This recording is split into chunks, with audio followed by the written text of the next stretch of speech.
cannabis product is packaged, and I want to go over a lot of that. With Nellie and I today is Nick Smith, who you see on your screen from Emerald Visions. Nick's going to share his packaging journey and procurement process once we kind of set the table a little bit, because I know Nick's up to some really cool things up there in the islands with how his packaging journey's gone and has found a lot of success in some of the plastic alternative. And I know that you really like the plastic alternatives that you've been able to find, Nick. So I'm going to start by sharing my screen. Nellie, just so you and I are clear to the folks that are listening, the chat function, I believe, is open. So if you have questions, feel free to drop those questions into the chat. After I kind of do my spiel and Nick shares his journey, there'll be times for folks to kind of unmute themselves and ask questions about compliant packaging directly.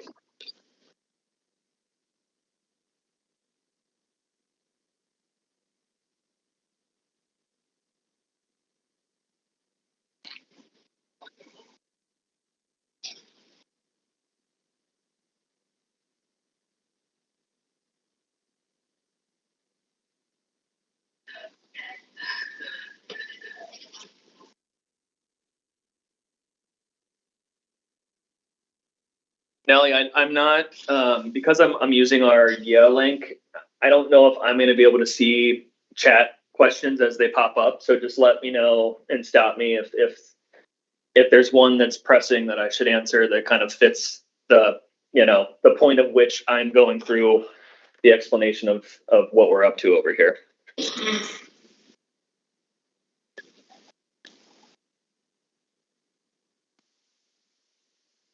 Alrighty, 1 second. Okay, so I want to start with just the language that's actually in our rules. And this is found in Rule 2. It's 2.2.9b. And this rule, which we received public comment on, has gone through the entire Administrative Procedures Act process here in Vermont. And it's been in our rules for almost a year at this point.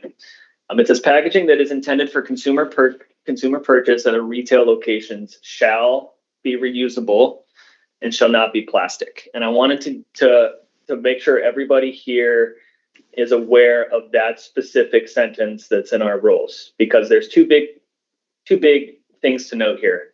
1, reusable, and 2, shall not be plastic. I want to move to our guidance document, where we offer some definitions. Our definitions are also in this rule, but I'm just going to move to our guidance document if I can find the right screen.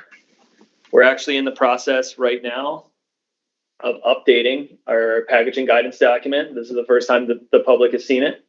But I don't want folks to panic at the update. The update is more procedural than anything else. And it's going to be, how can folks continue to submit? The only changes are how folks are going to be able to continue to submit a waiver to the packaging process. And I'll get there. So, just as a brief introduction, we understand that this is, challenging for some, and we're willing to work with folks and kind of steer people in directions that we think, truly make sense for the state of Vermont and how our waste systems in the state of Vermont function. So, as a general, understanding, again, packaging that is intended for consumer purchase at a retail location shall be reusable and shall not be plastic. Examples of this are glass, tin, cardboard, and bamboo. I know, again, and Nick, I want you to kind of point to how you made decisions when we kind of get there, because I've heard, cardboard kind of dries out my flour. So people are figuring out what works for them, what doesn't work for them. A little bit of it is trial and error, and I know word of mouth spreads really quickly once somebody finds something that seems to work for them.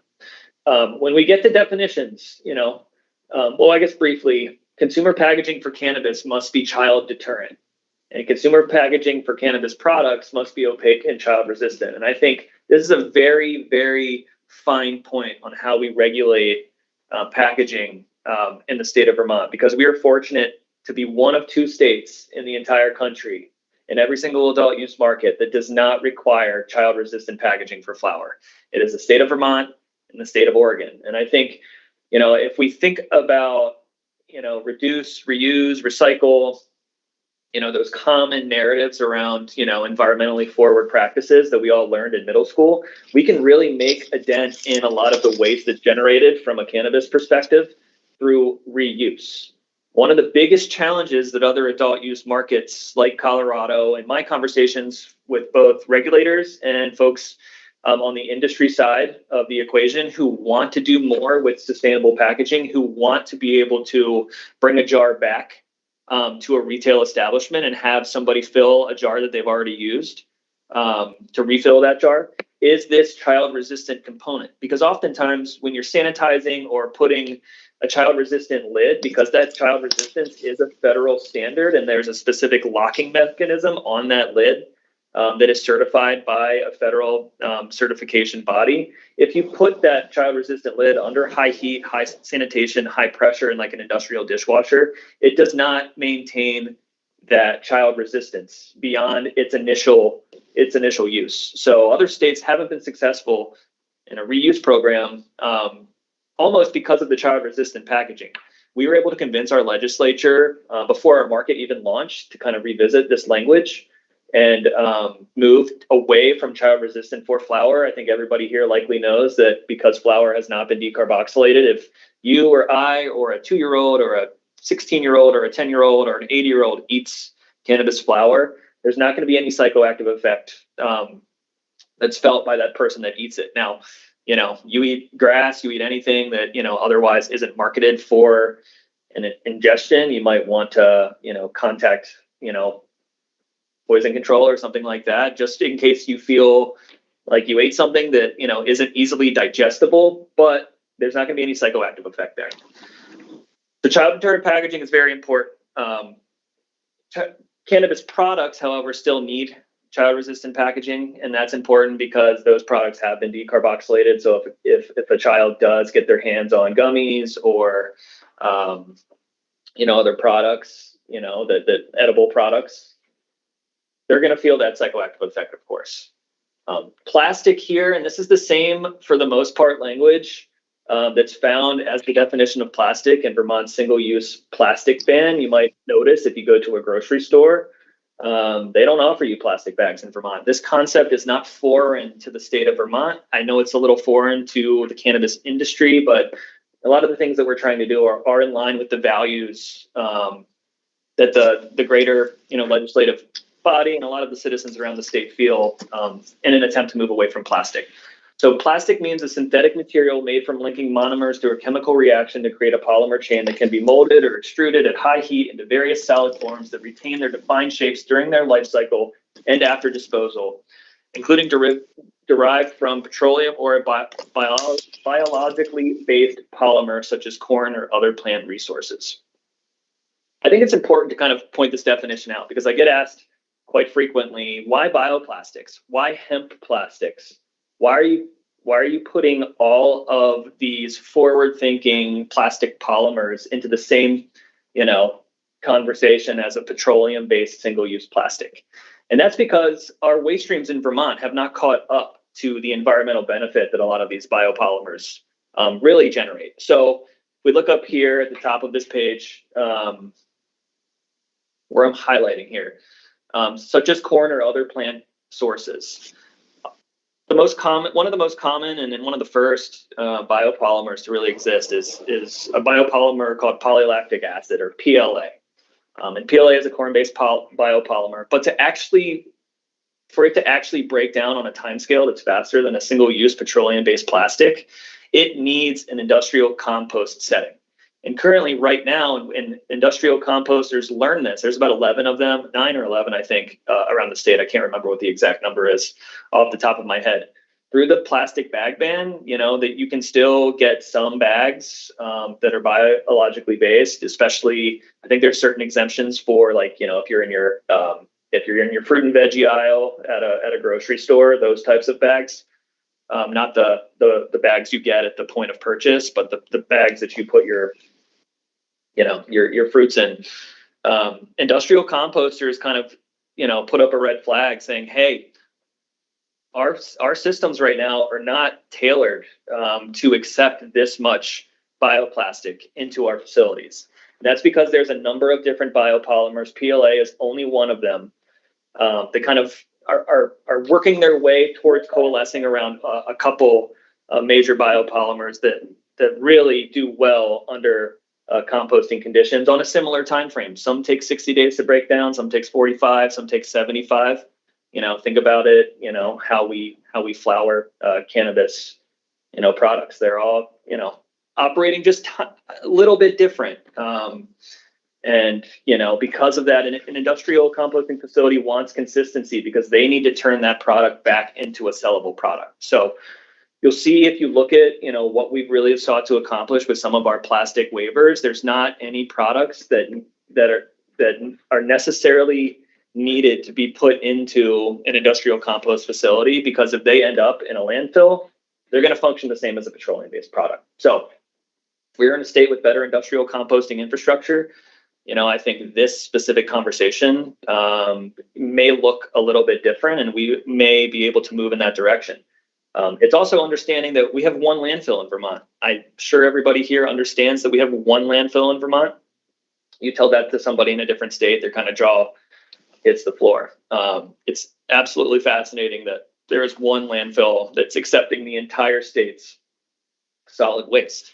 And not only that landfill has an expiration date. I think it's March 31st, 2025, which is less than 2 years away.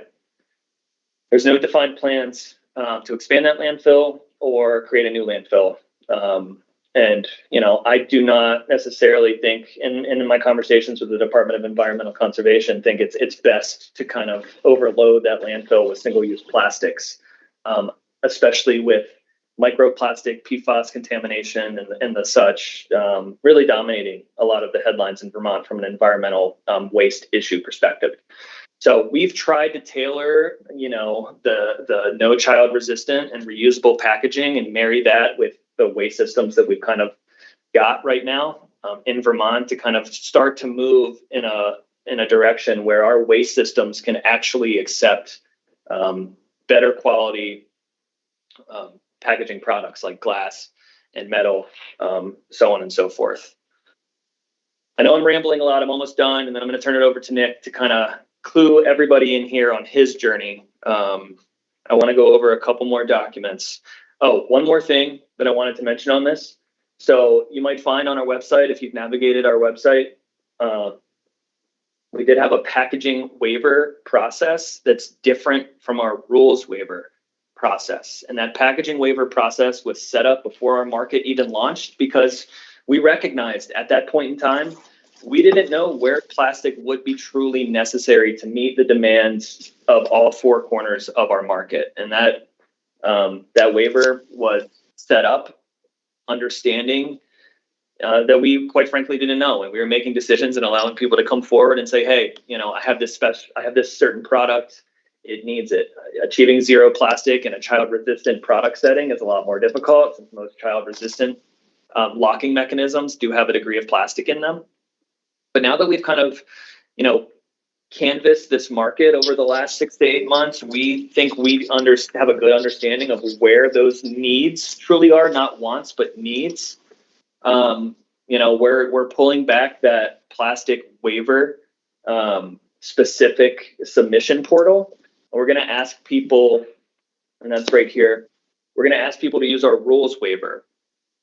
There still might be specialty products that people come out with that are different and might need a waiver because there's no working way around it. And, whether it's, and we can look at our actual waiver webpage, whether it's a plunger for like RSO for medical patients, or,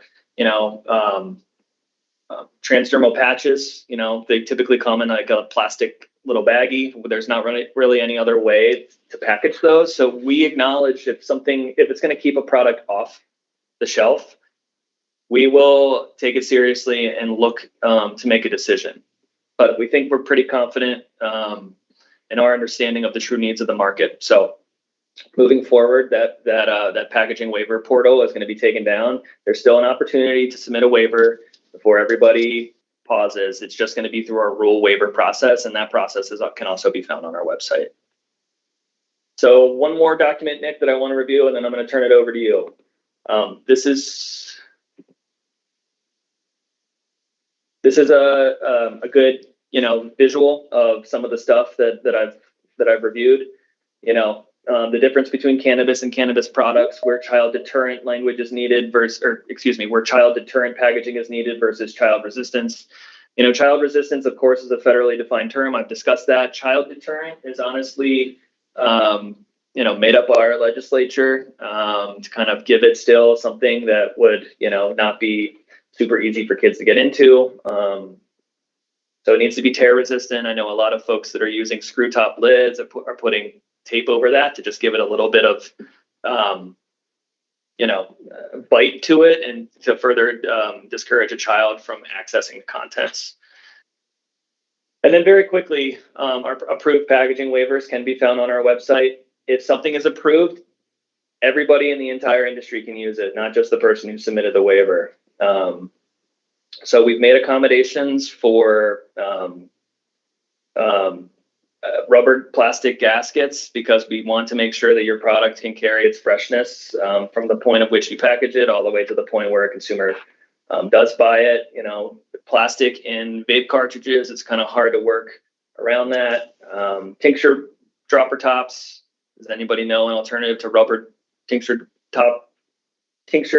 rubber tops? If you do, let me know. I'd love to explore that.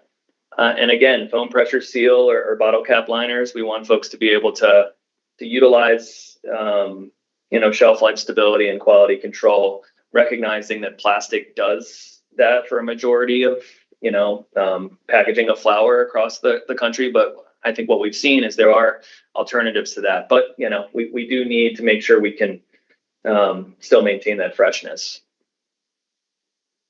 Plastic push buttons for child resistance. This is like, let's say you have a vape cart in a cardboard box. It has a little plastic button that's child resistant. That's okay. I mentioned transdermal patches down here. Lids for beverages. That's something that's been really challenging for a lot of folks to figure out, especially if you have multi-servings in that, in that beverage, meaning more than 5 milligrams of THC. And I do know that there is a product that will be utilized moving forward for cans that can reseal itself and retain that child resistance for multiple times. Liquids need to maintain that plastic or that child resistance for as many servings as is in the package. It's not just, you can't have 10 milligrams or 10 milligrams in a drink and pop the top once, because that's more than 2 serving or more than 1 serving. And, we've run into issues with our statutes if we allow that to happen in our market. We also have some stuff, granted specific products, not general ones, meaning, these are general. So you can really source your transdermal patch from anywhere. You can source your rubber or plastic dropper top from anywhere. I don't care what the company is. It doesn't, I'm splitting hairs and asking you to buy a specific dropper top. But as we talk about tops and lids for flour and products, recognizing there is a lot of different packaging options and companies out there that are operating in this space. And Nick's going to talk a little bit more about that for us. Some are doing things in a sustainable way. Some are your wholesale, just trying to turn a profit oriented businesses. And I think, it aligns with our values and everybody's values here to kind of move us in a sustainable direction. So, the Elevate stand-up pouches, we gave that waiver to flour products in year 1. We're going to reconsider that waiver after September to see if the market still truly needs that, because as we move into year 2, we really want to further encourage reuse programs, and we're working through some of the kinks to provide better guidance on how retailers can participate there, not only in the deli style bulk sale, side of their, their retail establishment, which is where a lot of folks are doing reuse programs now. But how can we encourage that from the cultivator all the way through the end of our supply chain? So we're working on that. I think, bags for flour are going to potentially, not be allowed after September. We're kind of gathering information and are going to make a decision at some point.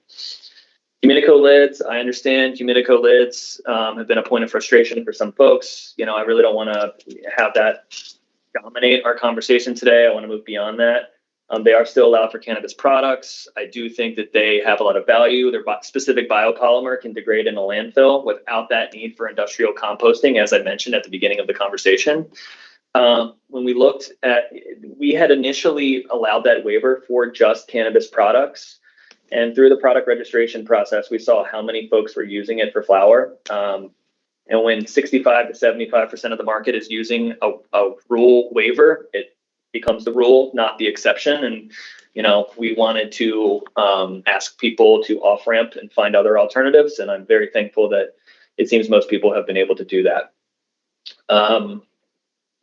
There is a bag option for products. Again, plastic and child resistance. It's a little bit harder to achieve zero plastic with when child resistance is necessary. The Santa screw top lid, this 38-400 size is the only size available, and that size is specifically for your dabbable products. It's like those glass jars that are designed specifically for a dabbable oil.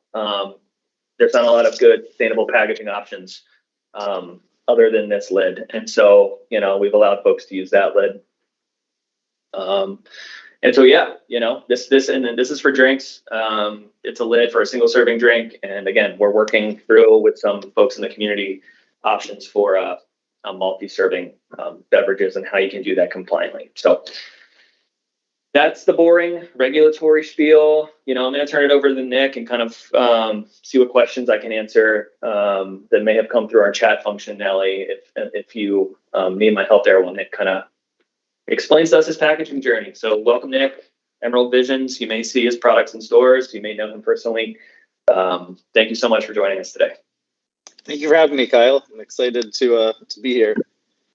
So yeah, when we started getting into this whole industry, we were looking for a more high-end looking package option. So I have a former colleague of mine who is now he works as a bud tender in the state of Washington, and so I started asking him kind of what the more high-end or the top quality cultivators were using for packaging, and most of them were not using like Mylar bags or anything, or the ones that there was like this real big product differentiation when people use something other than Mylar. And just it's nice to have something more reusable or recyclable, if not reusable.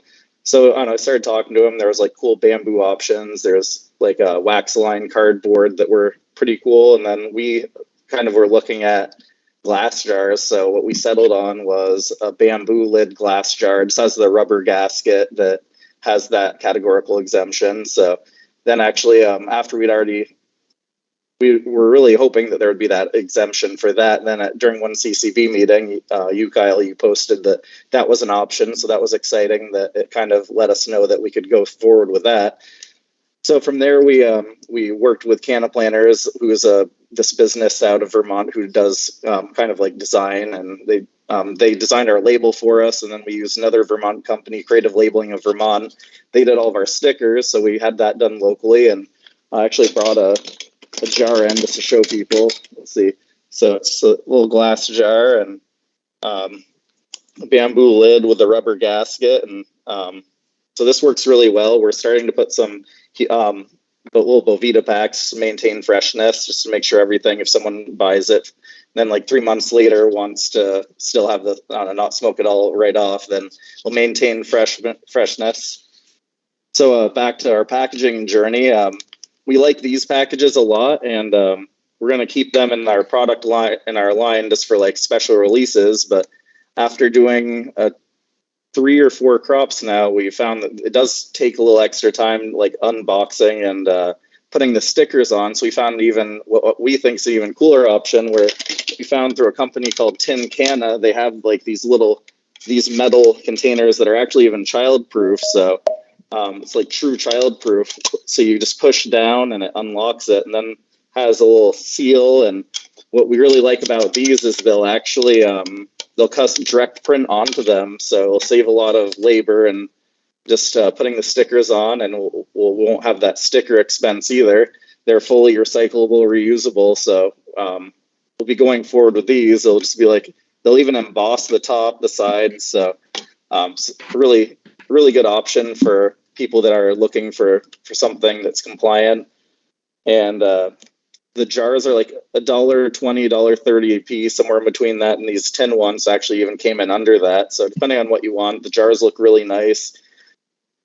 When we first had our product hit the shelves, we were just like inundated with people. They were raving about our flour, and then it was actually surprising that just as many people were raving about our packaging. So, I mean, we wanted to do it anyway, but so just for people to remember, if like these regulations put in place by the CCB, they could even be in your best interest for that reason. It gives you an even more high-end looking product, and if you do it right, people will really notice, and it'll make it'll accentuate the quality of your product. Like we've actually even talked with a local beekeeper that also does candles and all sorts of different things. We may make like a refill kit for these jars, where just like a refill, not as in cannabis, but just like have candles that fit right in there, just for like kind of thinking outside of the box ways of reusing these. In addition to that, the better options, actually, some retailers will collect all of these jars from consumers, and then we've even had some of the retailers offer to give them back to us, which is great. Then we can just sterilize them, change the stickers out, and reuse them. And when we first got them, we were unsure of how strong they'd be, but we've dropped these things on the concrete, and most of the time they just bounce. And I'm not saying anyone should try, but they're a little more durable than you'd think. But I don't know, on top of that, like these tin cans are really cool just for like how durable they are. So there's a lot of different options. There's a company called Paper Tube Company that picture like I don't know, like Breyer's ice cream, you know, like Ben and Jerry's. They have the wax coated container cardboard, and so they make those in all different sizes for like doob tubes, for vape carts, level inserts that you can put a vape cart in. So yeah, you can put your flour in there. It is wax lined with a nice airtight seal. You can just put a little sticker around the seal, and that would be compliant, I believe. There's another company that actually we saw at NECAN last weekend. They're called Contempo. They have a bunch of glass products, paper products, and tin products, which I think are even cooler. And then let's see. I brought a couple of examples just to show people. This company right here, Safely Lock, I think they even advertise on their website that like a lot of their stuff is Vermont CCB compliant, but it's kind of got like a little locking mechanism. You press there, you can put, I don't know, pre-rolls in there. There's like a little seal that retains freshness. So this one's cool. It's not only child proof, but I don't know, they'll custom print right on it, saving you labor expenses and putting stickers on, and just everything's ready to go. So I think we found that like with not growing pains too much, but just like trying to streamline things and find the bottleneck that we can, I don't know, use these reusable packaging options to our advantage, where like, I don't know, some of the cheaper products, Mylar bags, they may custom print them, but it really doesn't look very high end. Oh, and then also here's another thing from the tin canna. These would be good for like pre-rolls. You just push down, twist, and then they even have this little wax seal not wax. It's like a foil seal, retains freshness. So that's another cool one. Oh yeah. Yeah, Nick, can I interrupt you for just 1 second? Because one of the issues that kind of straddles what we consider cannabis flower and what we consider cannabis product, and how we define things here is an infused joint. And a lot of folks have asked, okay, because this is infused, and again, an infused joint could mean a couple different things, but they would need to be child resistant depending on what it is, because it is infused with some cannabis product, right? A lot of folks have had trouble finding something that would work a lot, because a lot of the doob tubes that we see now are just like the screw metal tops or the cork tops. What Nick just showed like you, that.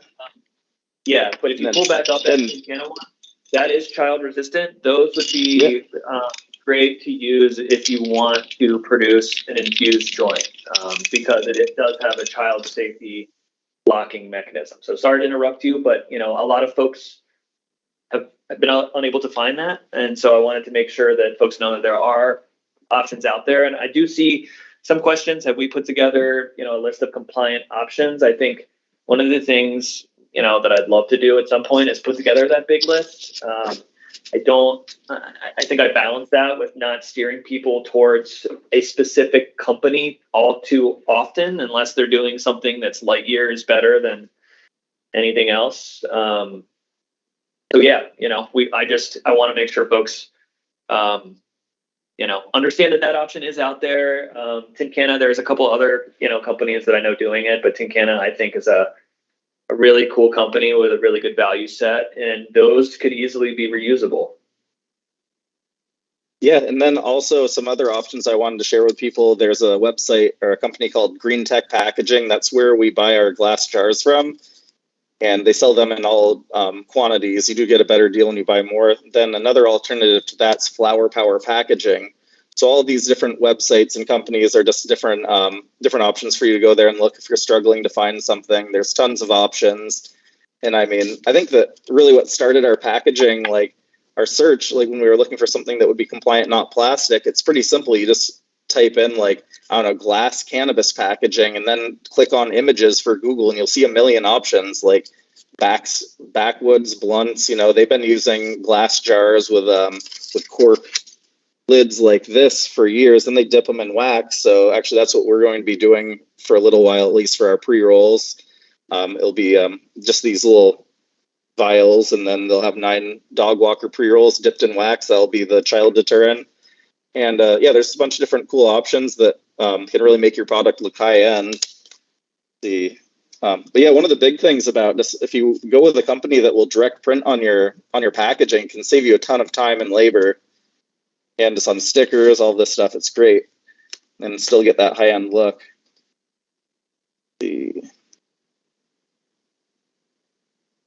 Yeah.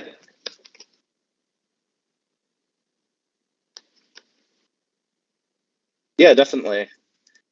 Nick, if you. Yeah, no, definitely. Nick, why don't I kind of take the reins back and explain how we internally make packaging decisions once we've kind of been connected through a packaging waiver submission to a packaging company? Because I do spend, it's certainly not my full-time job, which is regulating the cannabis market. But I do talk to a lot of packaging companies who are very curious about what Vermont is up to. And how and if their packaging company makes sense for the state of Vermont and what we're trying to pull off here. So if you submit a packaging waiver or what will be a rules waiver with the website or the packaging company that you want to use, what we do, and we have an internal sustainability team that Bryn and I help run along with members of our licensing and compliance teams. We do our due diligence. We will look beyond the marketing that this company is putting out there. There are so many things that look like cardboard that are plastic. There are so many things that say they're hemp plastic, but they're often only 15 to 20% made from hemp, and the rest is made from a petroleum-based plastic. We dig into those specifications. We look at life cycle analysis if we can get them. We look at all of that scientific data that's given to us. I hold conversations and meetings with specific packaging companies to kind of understand what the product is, so on and so forth. And then we take a lot of information and make determinations as a sustainability committee on whether or not it makes sense for us to invite into the Vermont marketplace. And again, oftentimes that's driven by the fact that we don't have industrial compost facilities willing to accept any bioplastics. Recycling is really challenging for a number of different reasons, because I get asked all the time, why can't you recycle this plastic? And most of Vermont's recycled material is shipped out of state. Meaning those haulers, those solid waste districts that are accepting these recycled products are moving things to Massachusetts or New York. And if there is too much cannabis residue in there, theoretically, they could be at risk for transporting across state lines, given the federal status of cannabis. Also, to me, and I don't want to, beat or depress people, but only 6% of the world's recycling material is actually, in fact, recycled. So if we can kind of figure out alternatives to, clogging that recycling supply chain, understand that most things end up in a landfill and work backwards from there. That's one of the main drivers in a lot of our decision making is, okay, it's going to end up in a landfill. What's going to happen from there? Floor is yours, Nick. I just wanted to say, so during college, while I was in college, we learned that actually a lot of products going to be recycled, or even like trash barges that go out to the ocean to bring it to some like hypothetical management or waste management location, they actually will just dump it right in the ocean. So if anyone here has never heard of the North Pacific Gyre, they should check it out. It's like twice the size of Texas, and that's all just microplastics and larger plastics. I think they said there's like 10 million Taco Bell bags and 5 million rubber duckies are two actual statistics of what's in the North Pacific Gyre, as well as tons of other trash that's just been dumped out there. So once the Coventry dump or landfill is closed down, it's really not out of the question if they don't renew their license, or that we may be shipping out of state, and then that trash may be going out to sea, hypothetically going to like India or who knows where, to some dump that they say they're bringing it to, and just gets dumped right out in the ocean. So that was all I had to say about that. Yeah, thanks, Nick. And I think your comments kind of seg me into one more question that I contemplate a lot as somebody with an environmental background and considers myself, part of the environmental community. I think we're all global citizens. We're also citizens of the great state of Vermont. So, Nick referenced ocean plastic, and a lot of sustainable packaging companies are moving, in a direction of, recycling or reusing ocean plastic and using that in cannabis packaging, which, it's actually really fascinating if you kind of dig into the details. A lot of that recycled ocean plastic is actually tracked from where it is to your doorstep, similar to our inventory tracking controls, whether that's here or in any state that has an adult use program. The environmental philosophical question that I ask myself, and I know we ask ourselves internally at the CCB, recognizing what Nick just said, does the world's ocean plastic belong in Vermont's one landfill with no concrete plans beyond 2 years from now? I haven't arrived at a good answer, whether or not that makes sense. I want it out of the ocean, but does it belong in Vermont? I don't necessarily know that I have a fully fleshed thought on that, and that's really why we haven't really moved in that direction as a state, recognizing that that's a good solution for other states given their waste infrastructure and how they handled recycled materials. So I get asked that question a lot, both from packaging companies around, reused plastic from the ocean, and as they try and do things in a sustainable way. I think that there is a place for it. I just don't know that place is in Vermont. Go for it, Nick. And then Nick, after your comments, because we're at 5:40, I know there's not a whole lot of folks with us today, but I did want to give anybody an opportunity to unmute themselves and ask questions, unless all of their questions have been answered in the chat. Yeah. So I'm actually I'm kind of a nerd when it comes to the ocean plastic thing. So while I did consider doing a product waiver form for a couple of ocean plastic products, but as we talked to multiple companies making packaging with recycled ocean plastics, seemed as though there was like this big gap on how much of the percent of that product was new plastic versus recycled ocean plastic. So it's kind of this hype word, made with recycled ocean plastic, where they can get away with saying that if there's even like 5 or 10% of the plastic is just recycled ocean plastic, where I don't know, it may make you think it's 100, but you can't really make brand new packaging with just recycled ocean plastic. So that's another thing that's, I don't know, a little deceiving. But yeah, I'll give it back to you, Kyle. And yeah, no, it's the same thing. If you see something that says it's called hemp plastic, they're taking the hurd from the stalk and they're using that hurd and turning it into a plastic. But oftentimes that plastic can't stand on its own. They need to blend it with a more, structurally sound bioplastic or a traditional petroleum-based plastic. So you see something marketed as hemp plastic, they probably do have a degree of hemp in there, but it's often only 10 to 15%. I've seen up to 20%.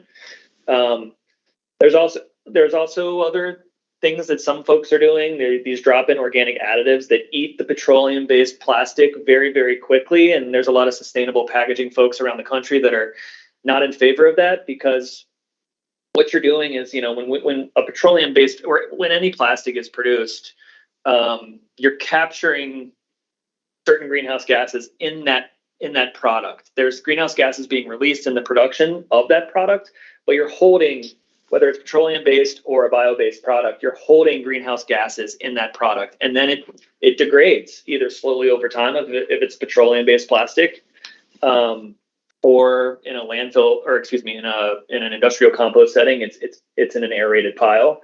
But those organic additives eating that plastic are still releasing volatile greenhouse gases into the atmosphere a lot faster than a lot of our greenhouse gas modeling understanding, really accounts for. So, if a plastic is degrading in a landfill sitting there, it's taking a couple hundred years, that versus, only a couple or months, you're putting a lot more greenhouse gases more quickly into the atmosphere than really what we're looking to do. So oftentimes it exacerbates other problems, even though you're trying to solve that plastic breaking down a little bit more quickly. So environmental policy is really challenging. You're trying to make a decision and save the entire planet. And, oftentimes you fiddle with one thing and you cause problems elsewhere. But I'm going to get off my non-plastic soapbox. I wanted to open it up to the folks that have been listening this whole time that may have not had a question answered, or, have a general comment, around compliant packaging. If anybody else has any success stories, any other, packaging that they really have found to work for them and they find very, useful and are fond of, please don't hesitate to share it for everybody else.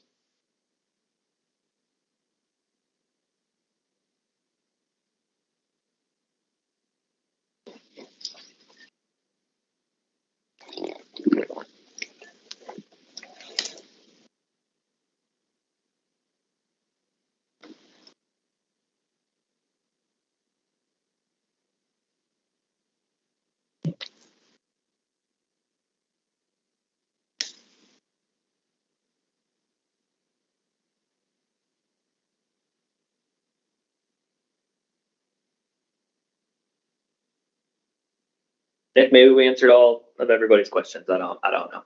I think one of my main goals today was hoping folks understand that we are not doing this willy-nilly and there is a method to our madness. If we overview Vermont's aging waste infrastructure and how sustainable packaging is moving forward, I can share that, while folks contemplate whether or not they have questions, other states are watching what we're doing. I chair the Environmental and Energy Subcommittee for the Cannabis Regulators Association. States like New York, New Mexico, Colorado, they're looking at what we're doing and they're seeing if this can work. This no plastic packaging can work. Does child deterrent or no child resistant packaging for flour, does it make sense? Because they want to take this back and talk to their legislatures and see if they can make a difference too. Vermont, I'm a firm believer that small states are, the experimental labs for cool policy oriented concepts. It'll take some of the larger states to kind of move in this direction to kind of tell, packaging companies what needs to happen, where we can really make a difference. And I do see a lot of states looking at what we're doing with very close attention to detail.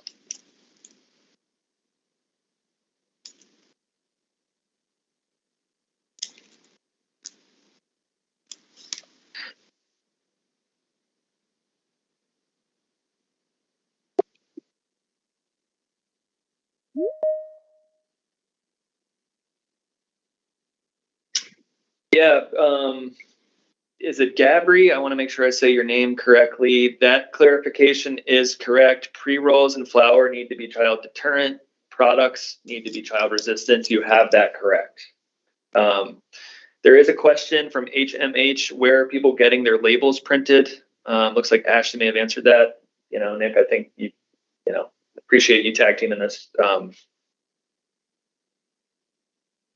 But I do know if you have any other thoughts on labeling, Nick, feel free to share them, because that's not my expertise, and I know you as an entrepreneur have figured out those.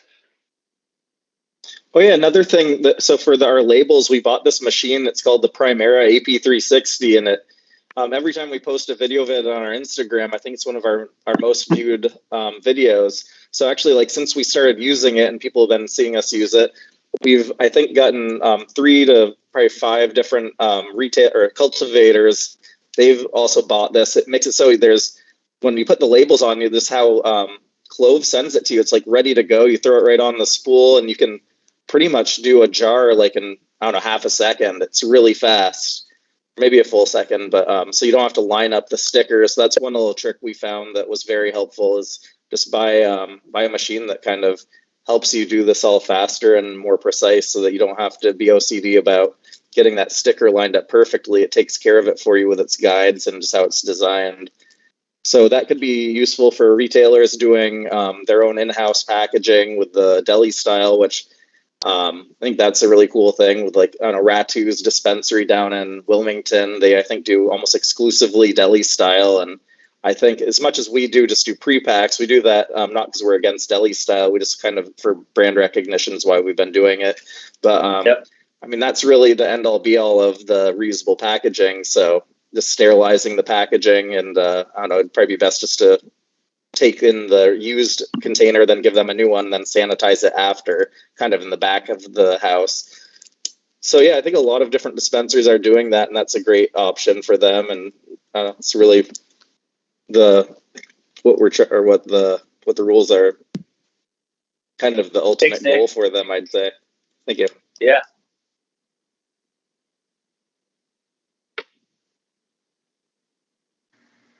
Hey, thanks.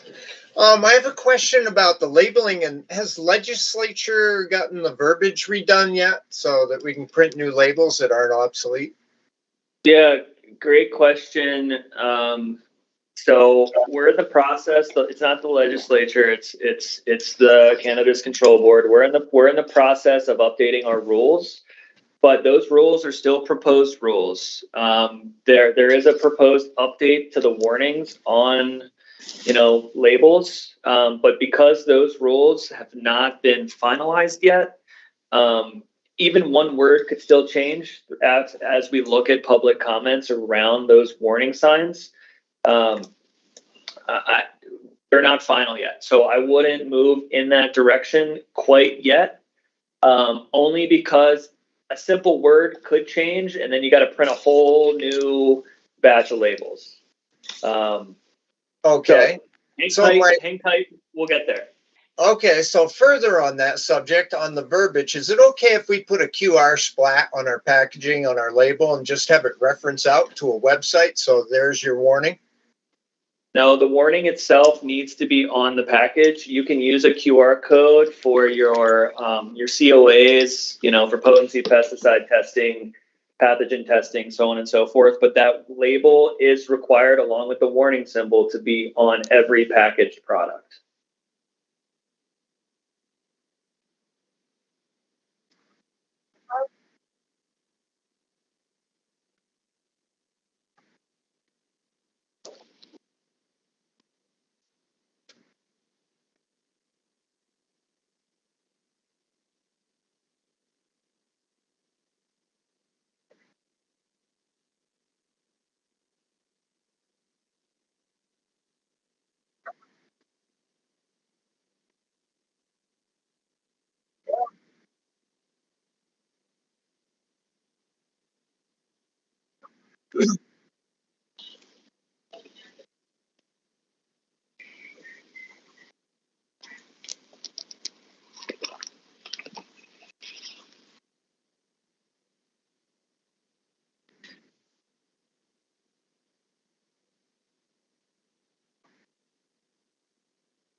Yeah, Okay. absolutely.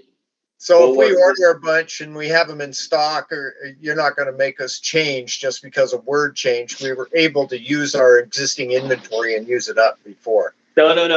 Let's be clear. I think what Nelly was insinuating was, let's say I don't know how many, what order quantity you've ordered of compliant labels and packaging material right now. Let's say you have 5,000 left that you haven't used, and the rules are going to change. We're going to allow you to exist that backlog or that supply of stuff that you currently have with the current warning label on that. I wouldn't recommend anticipating what that new warning label is going to look like until it's actually been finalized by the Cannabis Control Board. Because it could be one word, it could be a whole sentence, it could be a number of things as we kind of move towards finalizing that rule. So what Nelly was trying to say was, don't worry about your existing supply. If that verbiage does get changed, we'll allow you to use your current stuff, but just hang tight on the new stuff. I know you want to anticipate what's going to happen and prepare yourself, but I don't want to put you in a position where you take one wrong step and you're out a couple $1,000s, if not more. Okay, thank you for your concern. You're very welcome. Talk later. Any other questions, comments? Feel free to raise your virtual hand.